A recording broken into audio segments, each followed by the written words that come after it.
Prince Harry and Meghan Markle's charity tax filings from 2021 have now been released, and it's prompted a lot of questions. Also, does it prove that Meghan Markle is indeed looking at a political future? Let's break it all down.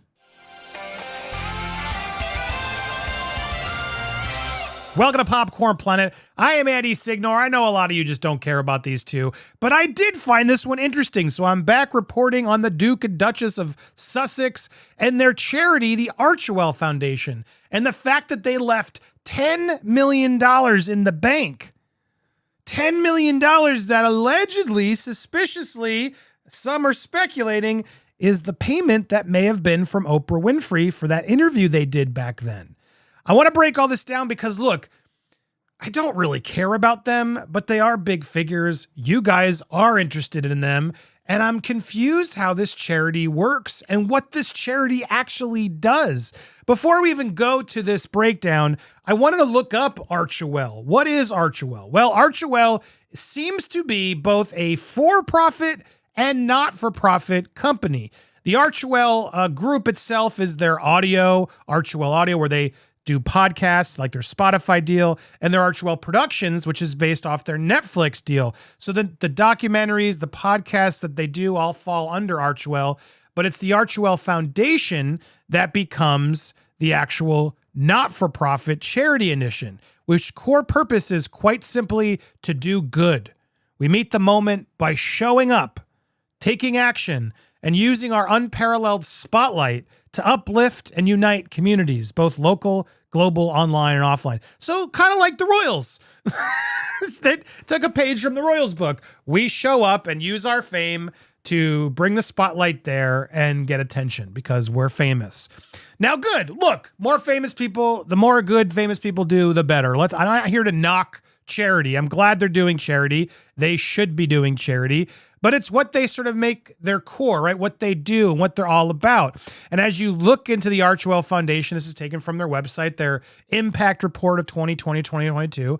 As I sort of looked through, a lot of good causes. It does seem like they have done some good. I'm not going to discredit any of that. I'm not here to knock the charity work, but it really is all by the numbers. And a lot of their numbers are inflated based on their partnerships with bigger organizations. They do seem to take credit in all the work that they do. Case in point, their work with Global Citizen about the co-vaccines, etc. When you actually go to Global Citizen and look, they were responsible for a good amount, but far less than their impact report claims. They're, rounding up based on what Global Citizen does. And it just bugs me a little bit because it's like, well, then what are you actually responsible for? You show up, you help, you do raise some, but then you're using all the money and things that were raised by all organizations as if you did that.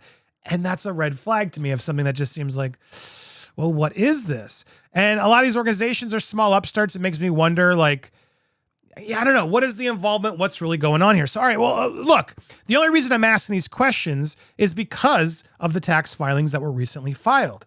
And what was the hugest red flag was that they raised in total in 2021 over $13 million, which good for them.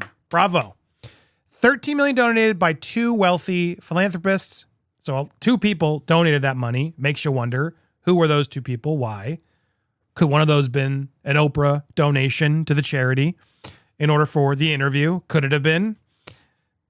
I don't know, but Archewell received $3 million from another person, $4,000 here, while they dished out $3,000 in grants, or 24% of its income. It has $9 million, over $9 million still there in their reserves. That's a lot of money. That's a lot of money that's still in the tank. Now, who am I to judge? Maybe they have a big plan. People have tried to come after our charitable givings. People are mean. I'm not trying to imply anything mean here, but now that we see the breakdown, which they've given to us, to me, it opens criticism of, well, what are you doing? And you get to go see, how this and let's be clear, this is a charitable organization, a not-for-profit organization that, shouldn't be doing any shenanigans whatsoever, right? Should be completely on the book and be giving everything they can and doing the well. Hopefully not taking too much profit or salaries because, people who work charities do need to get paid. Hopefully they're not overpaid, but they get paid something to run the charities. I get all that, not against it all, but $9 million on the table. And then the $3 million that was spent, where did it go? Let's look at some of the costs. In total, they received $13 million as we get through. Remaining investment income, yada, yada, yada. Here's where things get interesting as we break it all down. They gave in March 2020. Okay, so here, this is the speculation that a large donation was made from Oprah in exchange for the interview. I said 10, it could have been whatever, but that could have been a large donation. Other $3 million came from Harry himself as part of the $20 million advance he received from his autobiography Spare. Charity dished out $3 million in grants, 24% of its total. And yeah, apparently it declares that Harry and Meghan, as it says here, they only work at Archewell 1 hour a week. Now, is that they could be doing more? That might just be what they say publicly, and then they do more behind the scenes.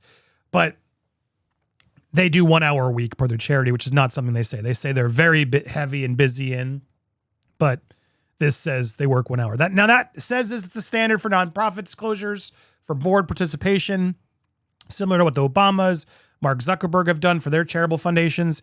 But they claim that this is their whole bread and butter, what they do nonstop. But the tax filings say they do 1 hour a week. Which is it? Charity spent $163,000 on salaries, according to the filings. Meghan and Harry don't take a salary. States that the CEO, James Holt, similarly works an hour a week and receives $59,000 salary and a $3,000 other benefits. So he makes about $1,200 an hour. Okay, it's a lot for an hourly. They transitioned, blah, blah, and we get to the interesting part. 2 other salaries in the tax return. $40,000 for program service, $21,000 for management general expenses. Okay. Suggests the charity has 3 paid staff, one being the CEO, another delivering programs, and an administrative assistant. Look, that sounds normal. You got to have people working, sending stuff out, being aware, keeping schedules. Fine. Since 2018, 16 employees have left Archewell, which is a mix of nonprofit and for-profit business, including Archewell Productions and Audio, as I told you. So they've had more employees over there. Other expenses on the return total $727,000. Now here's where it does get interesting. $427,000 on legal fees. Okay, it's a lot of legal fees. $69,000 on conferences, conventions, and meetings. $12,000 on travel. Doled out $3 million plus in grants to 25 U.S. institutions or NGOs, and $186,000 to 3 European causes. Okay, and again, it had over $13 million in the bank. An overview of all the revenue, donations, expenditures, tax exempt organizations. Blah, blah, blah, blah, blah. Money was also handed out to charities, including refugees from Afghanistan and Ukraine. So they clearly have done some. They definitely have done work. I'm not here to try to say they haven't done any work. But where things get interesting, aside from all the work that they've done, are the political PR groups that they did pay. Now, again, this also goes to the second part of the story of the fact that, yeah, it looks like she does have a political future. A lot of people have been speculating, but they paid a pretty penny to a woman who used to run point for all things PR for Michelle Obama. Some smell politics in the air. During this tax disclosure, which was posted in March, they shelled out hundreds of thousands in strategic PR consultant. A little over $215,000 was forked over to a company called Invisible Hand, which specializes in social impact and culture, offering a wide variety of PR-related services on their menu. What caught people's eye, however, was the $110,000 that was paid to a company called KMLSA, good old-fashioned PR agency based near San Diego. Top dog of this org, none other than Katie McCormick Levifeld, who is directly tied to the Obamas. So look, you got over $300,000 of the $3 million they spent going to PR firms? Why? Like, what? Why are you spending on PR for your charity? I mean, to raise funds maybe, but that's expensive. These PR firms charge that much to charities? She was Michelle Obama's press secretary for a while, originally working for former First Lady. Then she pivoted to PR work for Hillary Clinton, not to mention John Kerry, huge political titans. Her company, KML Strategic Advisors, touts itself as from the corporate war room to the media battlefield, the corner office to the White House. KML Strategic Advisors are your guides through rarefied air. So yeah, why else would you pay this person or overpay this person to do simple charity work. I mean, it's odd. It's odd. Let's pay these two agencies or tax disclosure keeps it vague, citing strategic support for social impact PR.